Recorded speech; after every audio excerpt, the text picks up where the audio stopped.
दोस्तों नीतीश कुमार नाराज हैं या नहीं हैं वो तो अभी नहीं पता चल पाया है।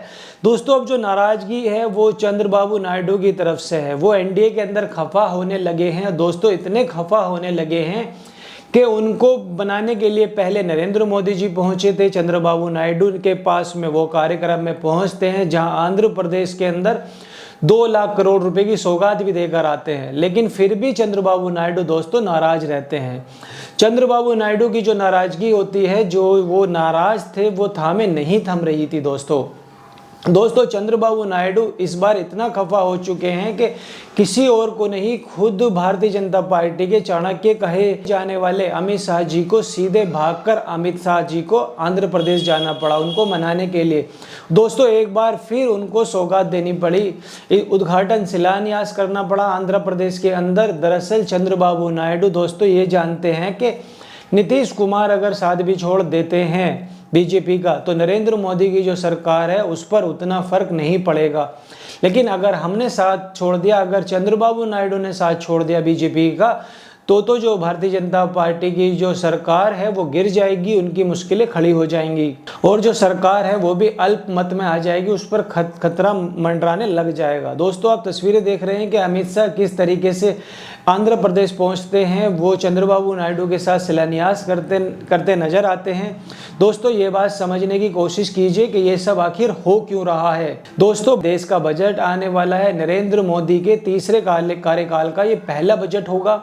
और दोस्तों इस बजट से विपक्ष तो छोड़िए, विपक्ष तो जो बात कहेगा वो कहेगा तो कहेगा ही, जो भी बात होगी। जो नरेंद्र मोदी के जो साथ बैठे हुए लोग हैं उनकी जो सोच है, उनकी जो भौएं हैं वो भी तनने लगी हैं, क्योंकि चंद्रबाबू नायडू को इस बजट से काफ़ी उम्मीद है कि आंध्र प्रदेश के लिए नरेंद्र मोदी की जो सरकार है वो पिटारा खोलने वाली है।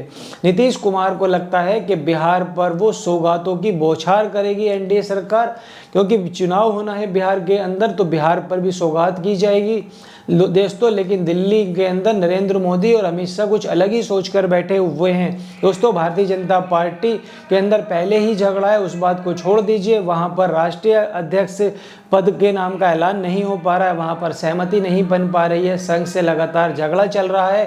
दोस्तों उस बात को छोड़ दीजिए बिल्कुल आप। लेकिन सबसे बड़ी जो बात यह है वो ये है कि एनडीए के अंदर पहले से ही बिखराव होने लगा है। चिराग पासवान के सुर अलग हैं, जीतन राम मांझी के सुर अलग हैं, एकनाथ शिंदे महाराष्ट्र के अंदर नाराज हैं और आंध्र प्रदेश के अंदर चंद्रबाबू नायडू भी नाराज हो रहे हैं। दोस्तों जाहिर सी बात है भारतीय जनता पार्टी चंद्रबाबू नायडू की जो नाराजगी है उसको नहीं मोल ले सकती।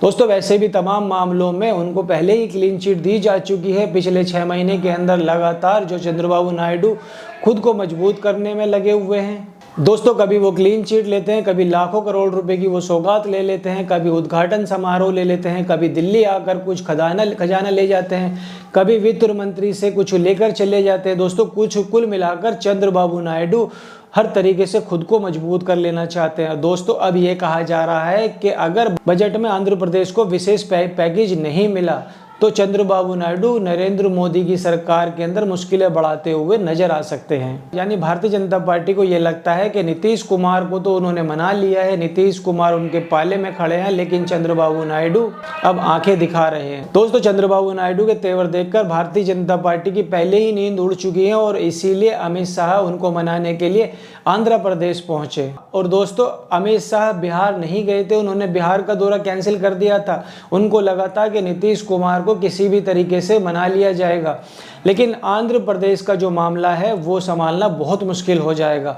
दोस्तों इसीलिए अमित शाह भागे भागे आंध्र प्रदेश पहुंच जाते हैं, चंद्रबाबू नायडू से मिलते हैं उनसे, ताकि उनको संभाला जा सके, स्थिति पर वहां काबू किया जा सके। क्योंकि चंद्रबाबू नायडू अगर खफा हो जाते हैं तो बैसाखियों पर जो टिकी हुई नरेंद्र मोदी जी की जो एनडीए सरकार है, किसी भी दिन ये अल्पमत में आ सकती है, किसी भी वक्त लड़खड़ा सकती है। अब दोस्तों चंद्रबाबू नायडू की जो नाराजगी है वो खत्म होती है या फिर नहीं होती है, या फिर बजट के बाद ये नाराजगी और बढ़ जाएगी और भी बड़ा रूप ले लेगी। इस बात को दोस्तों समझने के लिए, देखने के लिए आपको थोड़ा सा इंतजार करना होगा बजट तक। दिल्ली में दोस्तों पहले ही हलचल है और दिल्ली विधानसभा चुनाव के बाद भी बड़ी हलचल दोस्तों आपको सियासत के अंदर देखने को मिल सकती है।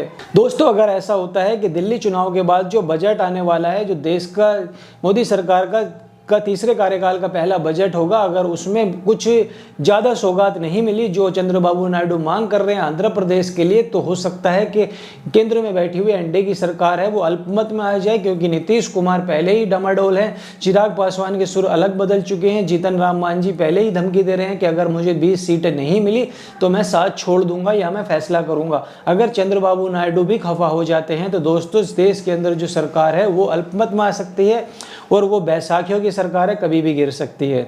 दोस्तों इस पर आपकी क्या राय है, आप हमें कमेंट करके बताइए। वीडियो आपको कैसी लगी, वीडियो को लाइक कीजिए, चैनल को सब्सक्राइब कीजिए। तब तक मिलते हैं अनदर वीडियो में। जय हिंद।